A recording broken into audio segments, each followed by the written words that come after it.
Just keep on collecting the material PDF soft में hard में material ला के रखें। वो तो सबसे बड़े जो एग्ज़ाम को शायद से क्लियर कर ही सकते हैं। वो आपको बहुत ज़्यादा वहाँ पे पेनल्टी पे करना पड़ता है। यू वोंट बिलीव कि वो जो ट्रेंड बच्चे होते हैं ना, वो क्या करते हैं, बिना कैलकुलेटर के पूरा का पूरा लंबा पर्चा जोड़ करते रहेंगे। तो आपको लग रहा है कि एग्जाम में चमक जाएंगे, भाई नहीं चमकेंगे, राइट।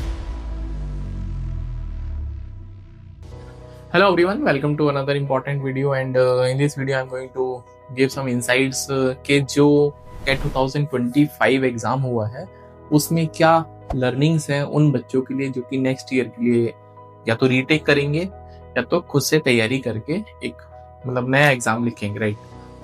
तो प्रिपरेशन आप ऑफ कोर्स कहीं से भी करो, it is up to you, but दो तीन बातें हैं जो मुझे कहनी है because I am following the examination very closely और मैं ऐसे ग्रुप्स में अवेलेबल हूँ जहाँ पे मैं देखता रहता हूँ बच्चे जो है वो they are just collecting the material, right. तो don't be a collector of material and don't be material collector actually, right. PDF इकट्ठा कर लेंगे, मॉक कहाँ से मिल रहे हैं सस्ते, मॉक अपने पास उनका बंच बना लेंगे, उनको कंपेंडियम कर लेंगे, कंपाइल कर लेंगे, but they never actually solve the questions. That is a big mistake they are doing कि भैया वो क्वेश्चन सॉल्व नहीं करते, just keep on collecting the material PDF soft में हार्ड में मटेरियल ला के रखें। एक्चुअली क्या होता है ना, जब आप प्रिपरेशन करते हो तो ये जोश होता है कि भाई आपको सबसे पहले बुक इकट्ठा करना है।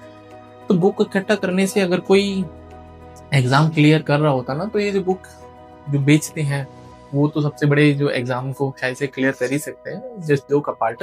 लेकिन फिर भी पॉइंट ये है कि आप सिर्फ मटेरियल कलेक्टर ना बनो, उन क्वेश्चंस को आपको प्रैक्टिस करना है, सॉल्व करना है। You have to just read those questions, you have to write those question, you have to practice those question, then only आपके चांसेस हाई होते हैं, राइट। और ये हमेशा का कहानी होता है कि जब आप एग्जाम में प्रिपरेशन करते हो ना, तो एग्जाम का जो प्रिपरेशन है कौन टाइप होता है, तो जो एपेक्स में जो बच्चे होते हैं उस बैंड में तो हमेशा वो अच्छा करते हैं, they never regret, they never cry, वो कभी बहुत ज्यादा इन सब चीजों में इन्वॉल्व नहीं होते। तो आपको भी उसी जोन में आना है, तो आपको थोड़ा सा इन सब चीजों से बचना पड़ेगा। दूसरा इंपॉर्टेंट जो पॉइंट है मुझे कहना है कि जो कैलकुलेशन है प्लीज आप उस पर कमांड करिए। आई नो कि आपको 11 से ऊपर टेबल नहीं आते, you are relying so heavily on the calculator that you are going to solve every question using the calculator. Of course it is true, you can solve, but जो time लगता है ना वो आपको बहुत ज्यादा वहाँ पे पेनल्टी पे करना पड़ता है इन एक्सपेंस कि आप कैलकुलेटर यूज करते हैं। तो प्लीज कम से कम 30-35 तक के टेबल आप थोड़ा सा इनको रिकॉल किया करो, याद किया करो। 30 नहीं कर सकते तो 25 तक करो भैया, लेकिन बिना टेबल बिना कैलकुलेशन को स्ट्रॉन्ग करे यू कैन नॉट से कि पेपर इजी आएगा। पेपर उसी लेवल का आता है, मोर और लेस थोड़ा बहुत चेंज होता है, but you are not caring कि भैया उसका इंपॉर्टेंस क्या है कैलकुलेशन को। तो इट इज इंपॉर्टेंट कि डू कैलकुलेशन डेली, कम से कम कैलकुलेट। लाला जी का देखा हो ना आपने कभी शॉपिंग मॉल, अब तो खैर शॉपिंग मॉल चल गए, हमारे टाइम पे तो या अपने डैडी वगैरह से पूछना, किराना की दुकान होती थी, तो किराने की दुकान में एक लाला जी बैठते थे और वहां पे ना एक बच्चा बैठता था। बच्चा क्या करता था, सामान इधर उधर लाला जी जो ऑर्डर करते थे सामान करता था। अब लाला जी कभी कभी उस बच्चे से कहते थे इसका सामान जोड़ दे, कितने का हो गया। तो यू वोंट बिलीव कि वो जो ट्रेंड बच्चे होते हैं ना, वो क्या करते हैं, बिना कैलकुलेटर के पूरा का पूरा लंबा पर्चा जोड़ देते। तो आपको भी थोड़ा सा कैलकुलेशन प्रो बनना है। If you are not calculating the things at your own, just you are using the calculator, तो भैया प्लीज मत करो। You are actually you can solve the question but you are actually giving lot of time to it, right? तो वो सब आपको practice से आएगा, है ना। मैं ये नहीं कह रहा हूँ कि वो कहीं से सीख के आए हैं, उनको कोई मेंटोर कर रहे नहीं, they are just doing the daily task. आपको भी वही टास्क करना है। जब आप डेली करेंगे तो डेफिनेटली आपकी कैलकुलेशन भी इंप्रूव होगी, राइट। तो वर्क ऑन योर कैलकुलेशन। तो पहला हमने बात करा कि मटेरियल नहीं कलेक्ट करना है, उसको पढ़ना भी है। दूसरा, कैलकुलेशन पे थोड़ा विशेष ध्यान देना है।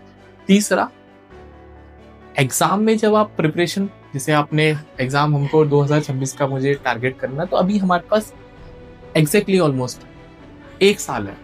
बच्चे क्या करते हैं, 8 महीने तक तो वो एग्जाम के बारे में सोचेंगे ही नहीं, इवन 9 महीने भी नहीं सोचेंगे, इवन 10 महीने भी नहीं सोचेंगे। लास्ट के 2 महीनों में इतना ज्यादा सोचेंगे भाई अब तो एग्जाम ही बिल्कुल फोड़ के रख देंगे।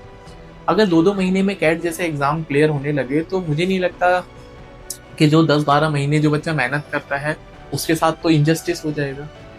Consistency is important, regularity is important. Please be regular. 8-10 महीनों का जो एक ड्यूरेशन है, जो स्पैन है, उसमें आपको अटेंटिव रहना है, अपने आप को रेगुलर भी रखना है, आपको कंसिस्टेंट रहना है, then only you can think of acing any examination.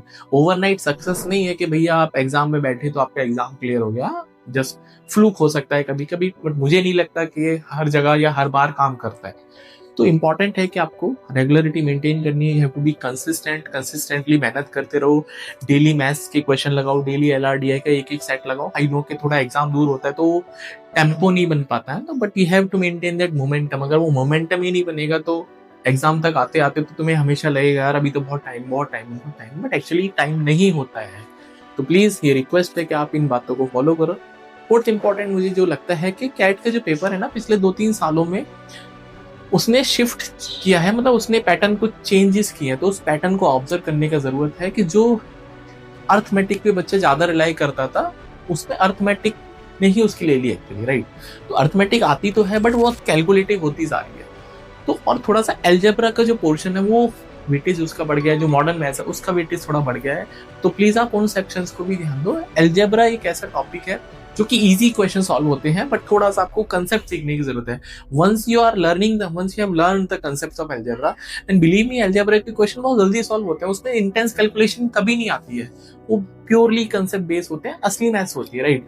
तो प्लीज आप एल्जेब्रा पे थोड़ा फोकस करो, मॉडर्न मैथ्स है, परमुटेशन कॉम्बिनेशन है, इनके क्वेश्चंस को लगाओ, रिपीटेडली सॉल्व करो सो दैट आप उसको मास्टर कर पाए, ठीक है।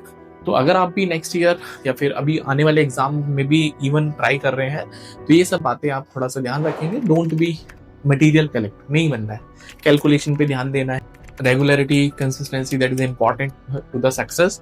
और उसके बाद जो practice is something that we have to do it, right.